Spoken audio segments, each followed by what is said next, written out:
එදා ඉඳලම අපේ රටේ අලුත් අවුරුද්ද ඉහළින් සැමරුවා. ජීවිත අලුත් කරගන්න අවස්ථාවක් විදිහට අලුත් අවුරුද්ද සැලකුවා. කොහා අවුරුදු පණිවිඩය කියද්දි එරපුදුමල් පිපෙද්දි හැමෝම අලුත් වෙන්න ගත්තා. ගෙදර දොර ඇඳුම් පැළඳුම් කුස්සිය ලිප වෙනකල් මේ හැමදේම මේ කාලෙට අලුත් වුණා. තනින් තන රැකියා කරන දුරින් මේ හැම කෙනෙක්ම මහගෙදරට එකතු වුණා. රබන් සද්ද ඔංචිලිවාරම් මහගෙදර පුරා ඇහුණා. කැවුම් කොකි සුවඳ ගම පුරාම පැතිරුණා. නොනගතයට හැමෝම පන්සල් ගියා.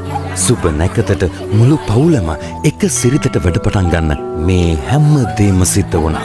නෑදෑකම් හිතවත්කම් ගෙයින් ගෙට ගියා. ඒ කාලේ ඇත්තටම එහෙම සුන්දර කාලයක්.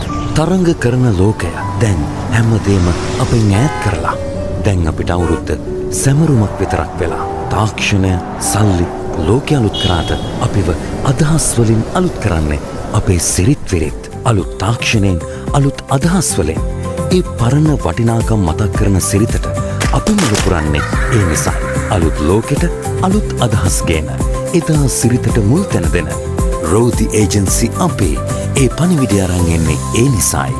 මේ අවුරුද්ද සිරිතෙන් විරිතෙන් අදහස් අලුත් වෙන සුබ අලුත් අවුරුද්දක් වේවා.